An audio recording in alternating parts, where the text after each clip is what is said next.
was the hardest part about coming out, and what was the best part of coming out? Oh, which one should I start with first, Jen? Ding. Let's do worst, and then that way we can end on a positive note with the best. Well, it's interestingly enough, the worst and best are quite interlocked. One cannot happen without the other. Okay. So I think the worst part of coming out is my relationship with my father. Okay. My father is somebody that I, as a child, looked up as a rock of mine. Like I idolized my father. He was I still very proud. Like I think he's a wonderful man, a wonderful father, and I respect him. I respect the way he does his thing. Whether it is like his love devotion to God and his love devotion to his family. But at the same time, it was very difficult to, I was his little girl, and so to ruin this idea of like what I was to him, like I knew that coming out to him was going to be a sacrifice that had to be made, right? That he was not going to see me as his like, adored straight, like I was very religious, like I was very smart, I think I still start, but I was very dedicated, and I was like very much like wanting to make my father proud. Like that was like looking back at my childhood, that was like very much a priority to me. For whatever reason, his validation meant a lot to me, because I respected him so much. So I knew that coming out to him was going to be the hardest part, and it was. When I came out to him, it came out from a moment of desperation. I just couldn't help it anymore, because he was just on a different wavelength. And ironically enough, he was actually going to be the first person I was ever going to come out to, before my mom, before everyone. Like I was going to legit come out to my dad, because I was like, he's going to help me. He's going to solve this for me, because he's like my idol. And I remember it was like, he drove me to my college orientation, and high school was ending, right? That morning I had my high school breakfast or whatever, and he took me to college graduation orientation. We were driving back, and I'm like I was already, by then, at the end of high school, I was like, oh yeah, I could possibly be gay, and I don't know what to do. I don't know who to go to. Yeah. So we're driving back, and I was like, in my head, I was like, I remember I asked him something pretty vague, and his answer was like, kind of like, oh, okay. Like this is reminding me, like, this is where his head is at. And I remember in that moment, I was like, I can't tell my dad. This is something he can't solve for me. Like, he can't. And if he's going to try to solve it, he's going to do it in a way that's not really going to allow me to be me, And so that was really difficult. But that started my journey, it was difficult. But I was like, I got to do this on my own. And so when I did tell him, I told him years later. I was 26 when I told him.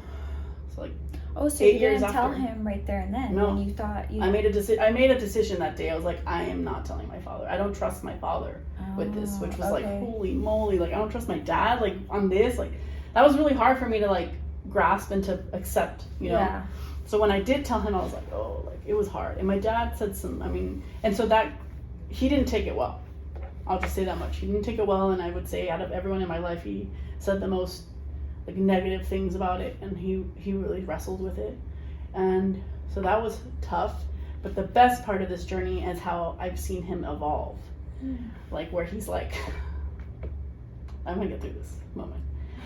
Where it's like he truly, like, I think he's opened his heart and mind, and I think he loves me, and he may not agree fully to his whatever limitations he has.